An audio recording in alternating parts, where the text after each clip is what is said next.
तुम्ही काय करतात, अशा प्रकारची विचारधारा महाराष्ट्रामध्ये मला कळेच ना हे काय चालू आहे.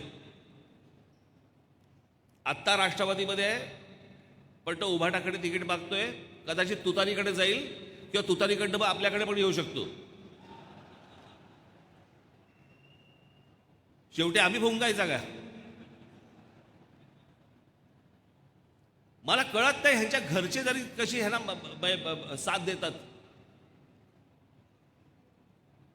पुढच्या येणाऱ्या पिढ्यांवरती आपण काय संस्कार करतो आहोत, महाराष्ट्र आपण कोणत्या वाटेत नेणार आहोत, आपल्याला काही समजतंय?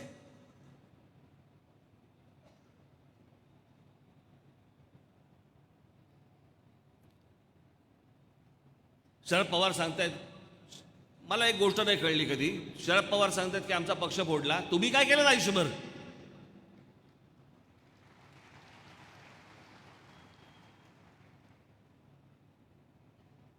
ला काँग्रेस फोडलीत, 91ला शिवसेना फोडलीत,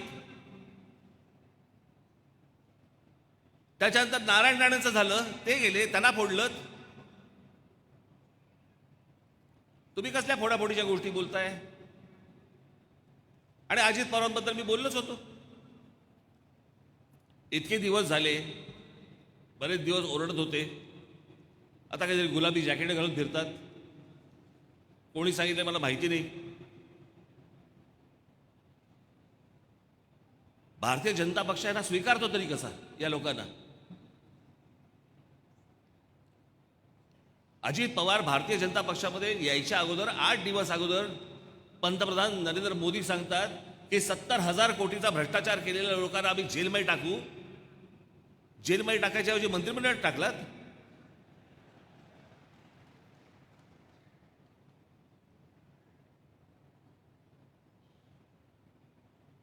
हे का होतंय?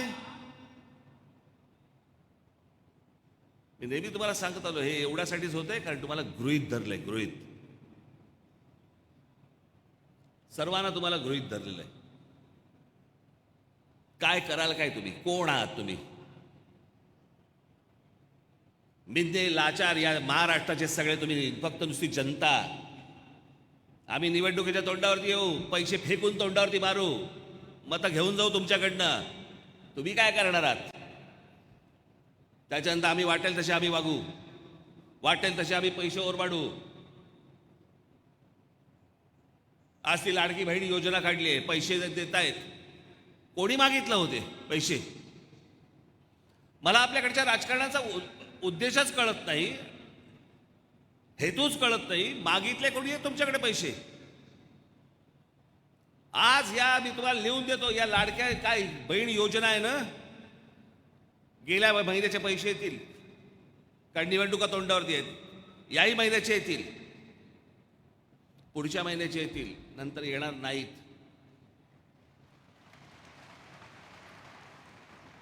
एवढ्यावर जाऊ नका तुम्ही. हे जे पैसे वाटणं जे आहे ना, पैसे वाटणं, जानेवारी फेब्रुवारीमध्ये अशी परिस्थिती कदाचित निर्माण होईल की या महाराष्ट्र सरकारकडे पगार द्यायला पैसे नसतील. कोण मागतंय तुमच्याकडे फुकट? महिलांना जर समजा तुम्हाला करत असेल, सक्षम बनवा, त्यांच्या हाताला काम द्या, कामात पैसे उभे करतील त्या. एवढ्या सक्षम तर महाराष्ट्रातल्या माझ्या महिला आहेतच, भगिनी आहेतच. त्यांना मार्ग दाखवा. फुकट कसले पैसे देत आहे?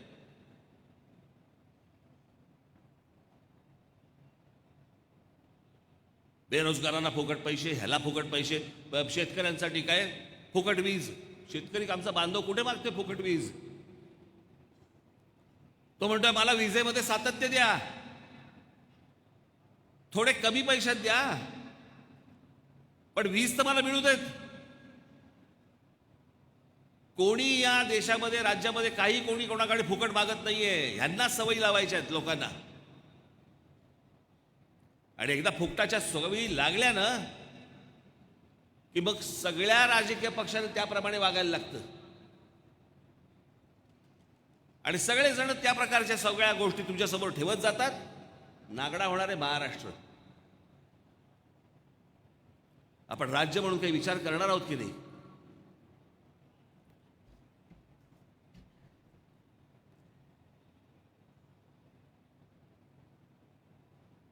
या सगळ्या गोष्टींबद्दल मी तुम्हाला सांगतो, हाताला काही लागणार नाही बाबांनो. माझी महाराष्ट्र जनतेला विनंती आहे, नीट बघ या सगळ्या गोष्टी काय चालू आहेत त्या. मी आता मराठवाड्यामध्ये गेलो होतो, तिथे मला ते भेटायला आले लोक. मराठा समाजाला काय आरक्षण द्या. मी म्हटलं होतं माझी भूमिका मी तुम्हाला अगोदरच सांगितली होती. माझ्या महाराष्ट्रामधल्या माझी स्वतःची इच्छा आहे, माझ्यात ती धमक पण आहे की ती मी पूर्ण करू शकतो. जे मी पूर्ण करू शकतो त्याचा मी तुम्हाला शब्द देऊ शकतो.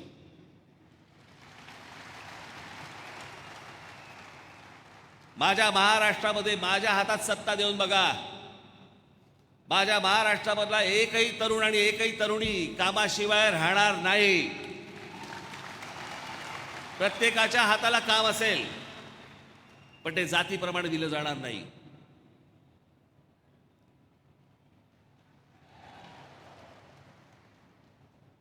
या सगळ्या गोष्टी तुम्ही नीट समजून घ्या. हे आरक्षण मिळू शकत नाही, ही गोष्ट होऊ शकत नाही, हे प्रत्येकाला माहिती आहे.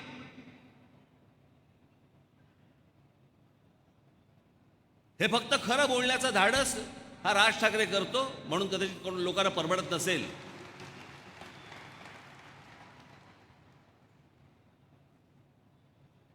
पण जी गोष्टच होऊ शकत नाही. मला अजूनही आठवतंय, एक मोर्चा आला होता मुंबईमध्ये. त्या मोर्चाचं, मराठा समाजाचा मोर्चा आला होता, खूप वर्ष झाली त्याला. त्या मोर्चाचं स्वागत हे त्याच्यावर त्या व्यासपीठावरती भाजपचे लोक होते, राष्ट्रवादीचे लोक होते, काँग्रेसचे लोक होते, शिवसेनेचे लोक होते, अजूनही कोणतरी होते. आणि सगळ्यांनी सांगितलं की मराठा समाजाला आरक्षण मिळालं पाहिजे. मग अडवले कोणी? तुम्हाला थांबवले कोणी? फक्त वरवर तुमच्या तोंडाला फक्त पानं पुसायची. हे आरक्षण देऊच शकत नाही, हे आरक्षण मिळूच शकत नाही. घटनेमध्ये बदल करायला लागतील, वेगळं अधिवेशन घ्यायला लागेल. आणि हा फक्त मराठा समाजाचा विषय नाहीये बाबांनो. पहिले गोष्ट नीट लक्षात घ्या.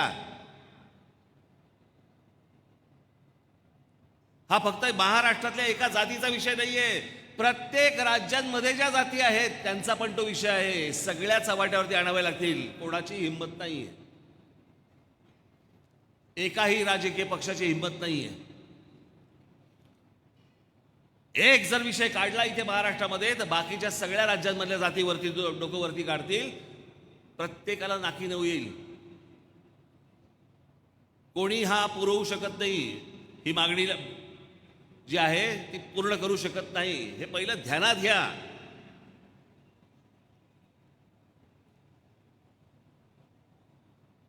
कोणताही समाज, कोणतीही जात हाताला कामाशिवाय राहू नये, ही माझी भावना आहे. पण ही सर्व मंडळी तुम्हाला फक्त मतांसाठी म्हणून या सगळ्या गोष्टी भुलतापा टाकते, खोटं बोलतायत. उद्या निवडणुका झाली की तुम्ही बघाच हा विषय निघतो का. पुन्हा ज्या वेळेला काहीतरी निवडणुकांची वारे व्हायला लागतील, पुन्हा हे विषय काढतील. सतत हीच गोष्ट चालू आहे गेली 20 वर्ष. तुम्हाला आठवत आहेत, महाराष्ट्रभर मराठा समाजाने शिस्तीमध्ये, म्हणजे मी इतके शिस्तीमधले मोर्चेच पाहिले नव्हते कधी. आठवत तुम्हाला काढलेले मोर्चे? प्रचंड मोठे, लाखाचे मोर्चे होते. काय झालं त्या मोर्चानंतर? काही नाही. अनेक तरुण, अनेक तरुणी, मला अजूनही आठवत आहेत, मोटरबाईकवरती बसून उत्साहात, जल्लोषामध्ये त्या सगळ्या मोर्चामध्ये सहभागी झाले होते. राज्यातल्या प्रत्येक जिल्ह्यामधनं मोर्चे निघाले होते. काय झालं? आज त्यातल्याच एका गरीब वर्गाला घेऊन आज जरांगे पाटील आज तिकडे उपोषणाला बसलेत. मी त्यांच्यासमोर त्यांना पण जाऊन सांगितलं,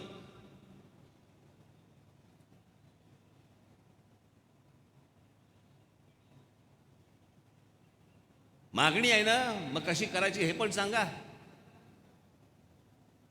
हा इतका किचकट आणि टेक्निकल विषय आहे की ज्याच्यामधनं मार्ग काढता येणार नाही आता.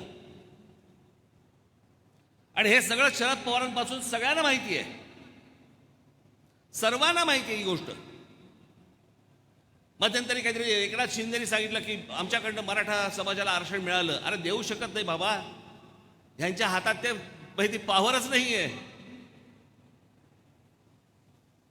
राज्य सरकार ती गोष्टच करू शकत नाही. अशाच प्रकारची एक गोष्ट तामिळनाडू सरकारने केली होती, अजूनही सुप्रीम कोर्टामध्ये रेंगाळतोय तो विषय.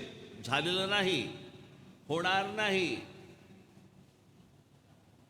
माझ्या महाराष्ट्रामध्ये उद्योगधंदे कसे जास्ती येतील, माझ्या महाराष्ट्रातल्या अगदी कानाकोपऱ्यातल्या माझ्या मुलांना, माझ्या मराठी मुलांना मुलींना कामं कशी मिळतील, नोकऱ्या कशा मिळतील, उद्योगात त्यांना प्रोत्साहन कसं देता येईल, त्याच्यासाठी प्रयत्न करा. फुकट कसले पैसे वाटताय.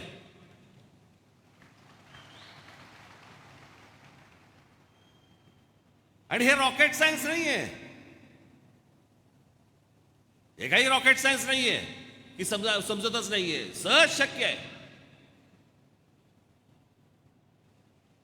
पण खोट्या गोष्टी सांगून तुमच्या फक्त भावनांना हात घालायचा.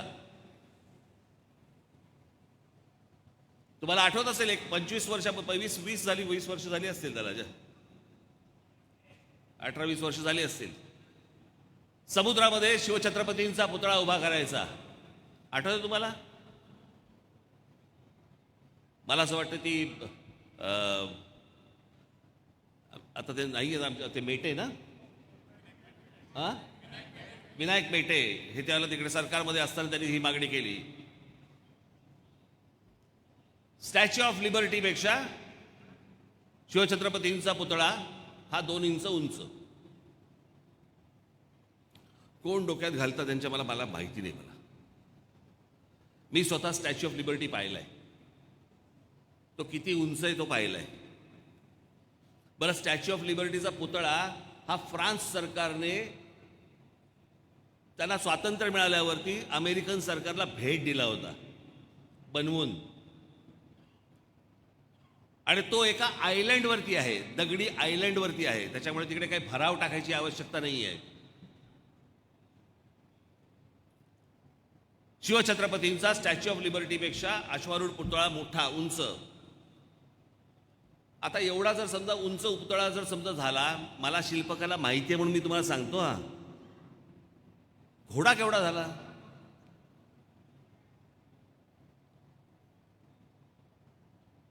तुम्ही म्हणाल की आता वल्लभभाई पटेलांचा नाही का पुतळा झाला. एका बाजूने आपण चायनाला विरोध करायचा, आमची जागा घेतायत चायनावाले, आमची जागा घेतायत चायनावाले, आमची जागा घेतायत, चीनची प्रॉडक्ट्स वापरू नका, हे एका बाजूने बोलायचं. आणि वल्लभभाई पटेलांचा पुतळा कुठून येणार? चीनमधनं बनवून येणार. तो चायनातनं आलाय पुतळा बनवून, आपल्याकडे बनलेला नाही येतो. हाही तसाच बनवायचा. समजा बनवला उद्या, पहिल्यांदा त्या समुद्रामध्ये ज्या वेळेला भर घालायला लागेल, ते कितीचं घालायला लागेल? एक साधी गोष्ट आपण आत्ता सहज उदाहरण बघू. एक महाराजांचा पुतळा तिथे सिंधुदुर्गामध्ये उभा होता, बरोबर. वाऱ्याने पडला. तो काय फार मोठा नव्हता, पण वाऱ्याने पडला. म्हणजे शिल्पकला ही गोष्ट आपण नीट समजून घेतली पाहिजे. तो नुसता असा पुतळा उभा करायचा नसतो, त्याला एक बॅलन्स असतो, सगळ्या गोष्टी असतात.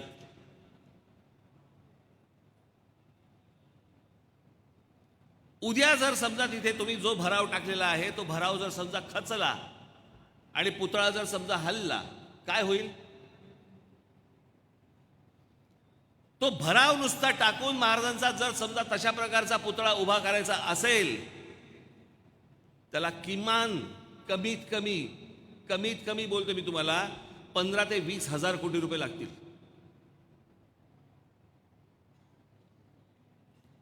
समुद्रामध्ये, मी तेव्हापासून सांगतोय, समुद्रामध्ये शिवछत्रपतींचा पुतळा उभा करण्यापेक्षा हे 15,000 कोटी 20,000 कोटी महाराजांच्या गडकिल्ल्यांवरती जर समजा आपण खर्च केले,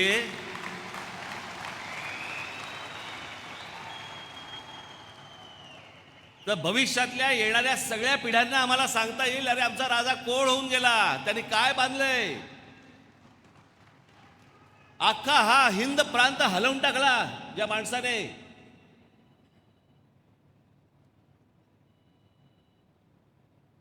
जो औरंगजेब या संपूर्ण प्रदेशाचा जो राजा होता, त्याला त्याची लायकी दाखवली.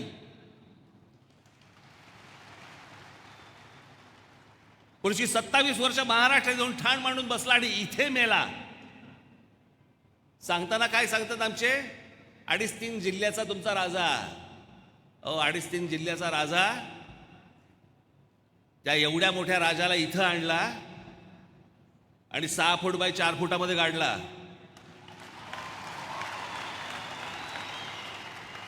आम्हाला 2.5-3 जिल्हे लागले नाहीत.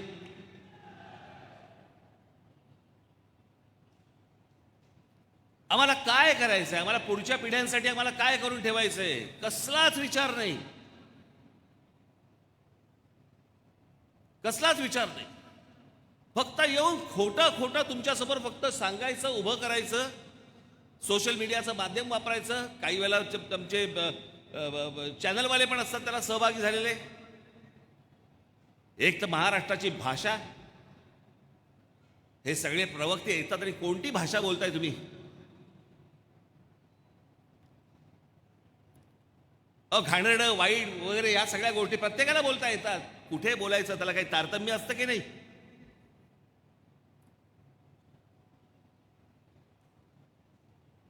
विनोदाने कुठची गोष्ट मांडावी, ती गोष्ट कशी मांडावी, विनोद कुठपर्यंत असावा, शिवी कोणा. आम्ही तुम्हाला सांगतो, मला अजूनही आठवतंय पूर्वीच्या काळातली एक गोष्ट. यशवंतराव चव्हाण हे सांगायचे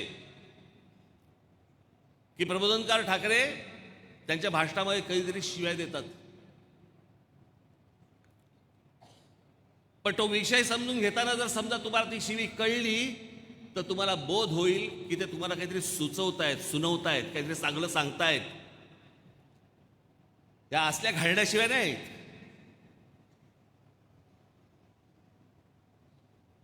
मला भीती या गोष्टींची, फक्त सतत सतत मला या गोष्टींची भीती असते की जी लहान लहान मुलं, ज्या लहान लहान मुली जे पाहत असतील हे सगळं टीव्हीवरती, त्यांना वाटायचं हेच राजकारण असतं. उद्या ते दाम दुपटील, तिकडे शिव्या द्यायला लागतील, घाणेरडं बोलायला लागतील, मग काय राहिलं. सुसंस्कृत महाराष्ट्र बनायचा, सभ्य महाराष्ट्र बनायचा, देशाला दिशा दाखवणारा महाराष्ट्र बनायचा. ही दिशा, याला दशा म्हणतात.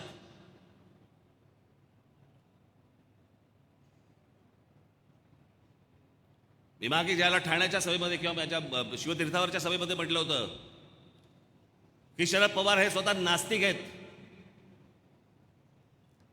देव धर्म काही पाळत नाहीत, आजपर्यंत कधी पाळला नाही. मी कशाला सांगतोय, त्यांच्या मुलीने लोकसभेमध्येच सांगितलंय की माझे वडील नास्तिक आहेत म्हणून. मी हे सगळं बाहेर बोलल्यावरती पवार साहेब आता प्रत्येक मंदिरात जायला लागले, हात जोडायला लागले. ते हात जोडणं देखील खोटं आहे. हे फक्त तुम्हाला दाखवण्यासाठीच्या गोष्टी आहेत या. मी हे जे सतत तुम्हाला सांगतो ना, सावध राहा, या लोकांपासून सावध राहा. हे निवडणुकीच्या तोंडावरती खोटं नाटक काय वाटेल ते करतील. तुम्हाला जातीमध्ये बुडवतील, तुम्हाला अजून कुठच्या गोष्टींमध्ये अडकवतील, काय वाटेल ते करतील, पैशांचा महापूर आणतील. पण एक गोष्ट तुम्हाला सांगतो, उद्या ज्या वेळेला निवडणुकीच्या काळामध्ये हे जेव्हा पैसे वाटतील, सगळेच राजकीय पक्ष घ्या नक्की, कारण हे तुमचेच पैसे आहेत, इथूनच लुटलेले पैसे आहेत. त्याच्यामुळे नक्की घ्या आणि महाराष्ट्र नवनिर्माण सेनेच्या उमेदवाराला तुम्ही प्रचंड मताने विजयी करा. मी तुम्हाला सांगतो, एकदा महाराष्ट्राची धुरा जर माझ्या हातात आली, हा महाराष्ट्र ह्याच्या पुढे नंतर कधीही कोणीही दिल्लीत बसू देत, महाराष्ट्र दिल्ली समोर झुकणार नाही आणि कधी तुटणार नाही.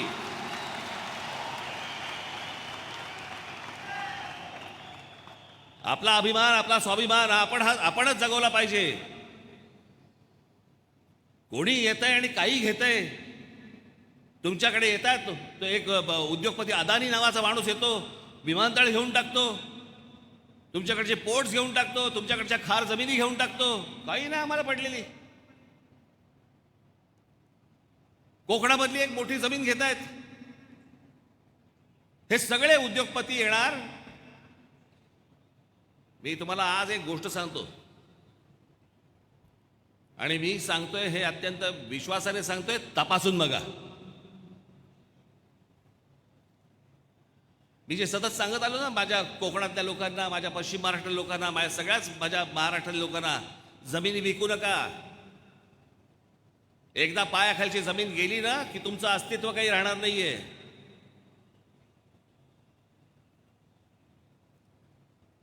लांब कशाला, बाजूच्या गुजरातमध्ये जा. गुजरातमधला कायदा बघा. गुजरातमध्ये जर शेतीची जमीन असेल तर शेतीची जमीन तुम्ही विकू शकत नाहीत. आणि शेतीची जमीन जर समजा तुम्हाला विकायची असेल तर ती तुम्ही फक्त शेतकऱ्याला विकू शकता, तीही राज्यातल्या.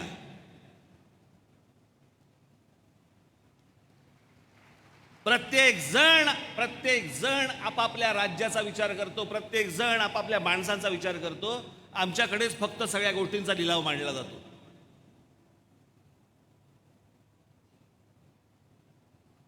तुम्हाला या उत्तम प्रदेशामधनं, या महाराष्ट्रासारख्या इतक्या उज्ज्वल परंपरा असलेल्या या प्रदेशामधनं तुम्हाला उद्ध्वस्त करायचंय. सगळ्यांचे डोळे महाराष्ट्रावरती लागलेले आहेत, सगळ्यांचे डोळे.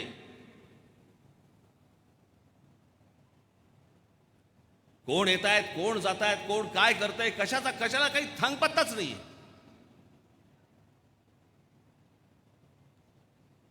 काल त्या कोण सिद्दीकी म्हणून आमदार होते, त्यांचा काल खून झाला. खून करणारी माणसं कोण आहेत? त्यातला एक युपीचा आहे, एक हरियाणाचा आहे. बाहेरच्या राज्यांमधले लोक येत आहेत. महाराष्ट्रामध्ये, मुंबईमध्ये पोलिसांच्या देखात ढवळ्या, म्हणजे इतक्या सगळ्या लोकांसमोर खून होत आहेत. महाराष्ट्रामध्ये बलात्कार, लहान लहान मुलींवरती बलात्कार सुरू आहेत. मी तुम्हाला फक्त एक आकडेवारी वाचून दाखवतो. आण रे ते, मी त्याशी नागपूरला वाचून दाखवली, मुद्दामून वाचून दाखवली तुम्हाला.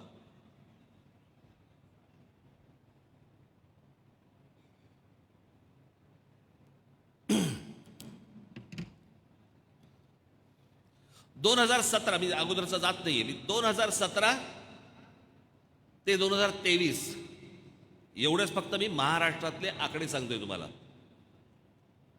पहिले, महाराष्ट्रात झालेले बलात्कार. 2017 4320 बलात्कार झाले. 2018 4974 बलात्कार झाले. 2019 5412 बलात्कार झाले. 2020 4846 बलात्कार झाले. 2021 5954 बलात्कार झालेत. 2022 7084 बलात्कार झालेत. 2023 7521 बलात्कार झालेत. 24चा यायचा आहे. अपहरण, महाराष्ट्रातल्या मुली पळवणे. 2017 6248 मुली पळवल्या गेल्या. माझा आकडा नाही सांगत आहे, हा सरकारी आकडा सांगतोय मी. 2018 6825 मुली पळवल्या गेल्या. 2019 8382 मुली पळवल्या गेल्या. 2020 5254 मुली पळवल्या गेल्या. 2021 7559 मुली पळवल्या गेल्या. 2022 9297 मुली पळवल्या गेल्या. 2023 9698 मुली पळवल्या गेल्या.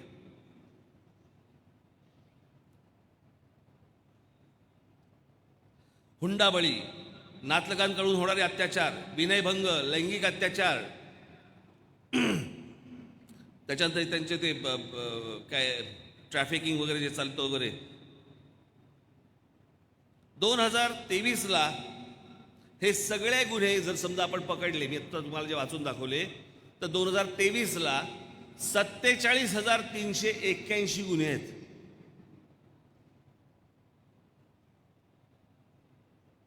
हा समृद्ध महाराष्ट्र.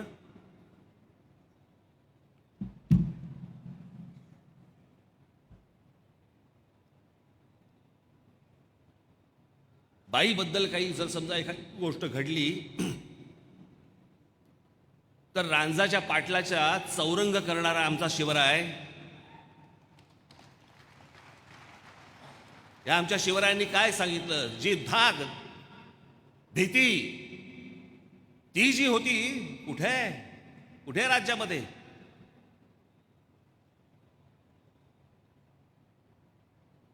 ही जर महिलांची परिस्थिती असेल, लहान मुलींची परिस्थिती असेल, कोणत्या भरोश्यावरती शाळांमध्ये पाठवायच्या आमच्या संगीताताई कुठे गेले त्या? यांनी ते भाईंदरचं प्रकरण बाहेर नसतं काढलं, काय झालं असतं?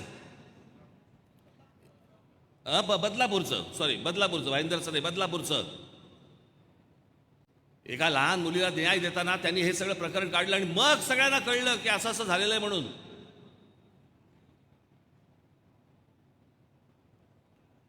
हे सुराज्य, हे स्वराज्य, हे माझं राज्य, हे महाराष्ट्र राज्य.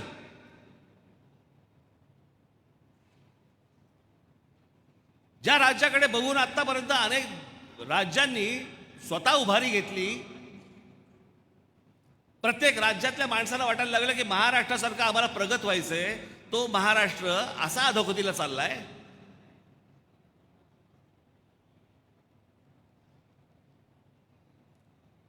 जे मनाला येईल ते तुम्हाला सांगितलं जातंय, जे मनाला येईल ती फक्त शब्द दिले जात आहेत, फुकट पैसे वाटले जात आहेत. माझी तुम्हाला सगळ्यांना फक्त एकच विनंती आहे, हे आचारसंहिता वगैरे लागतील, बाबांनो महाराष्ट्राकडे तुमचं लक्ष हे असलंच पाहिजे. महाराष्ट्र नवनिर्माण सेनेच्या माझ्या प्रत्येक सैनिकाचं लक्ष असलं पाहिजे. कुठे कोणती गोष्ट घडतेय,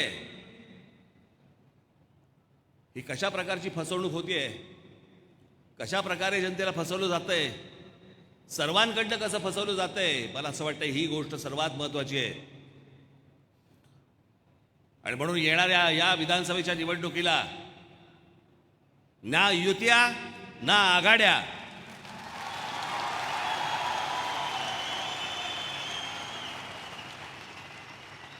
आपण स्वतंत्रपणे महाराष्ट्राला सामोरे जाणार आहोत.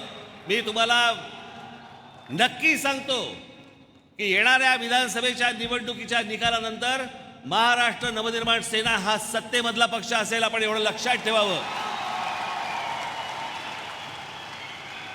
ज्या लोकांनी आपल्यावरती आशा अपेक्षा ठेवलेल्या आहेत त्या सर्वांना आपण उत्तम महाराष्ट्र घडवून दाखवू, एवढीच फक्त माझी मनापासून इच्छा आहे. मी पहिल्याच माझ्या सभेमध्ये सांगितलं होतं की जगाला हेवा वाटावा असा महाराष्ट्र माझ्या हातून घडावा, एवढीच फक्त माझी प्रामाणिक इच्छा आहे.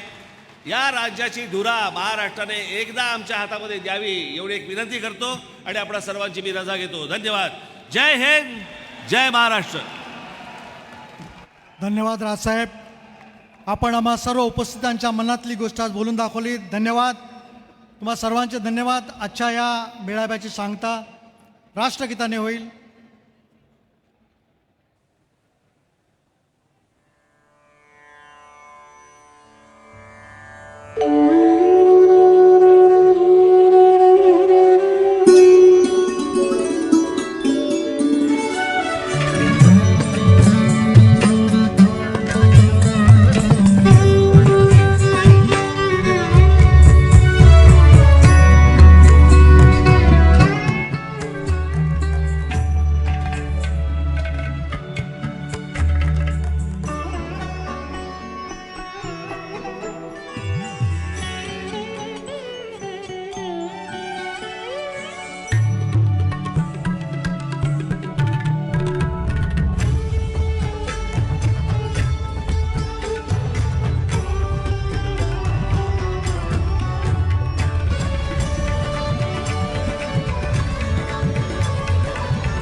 महाराष्ट्र नवनिर्माण सेनेचा सन्मान्य राजसाहेब ठाकरे यांचा एक नंबर.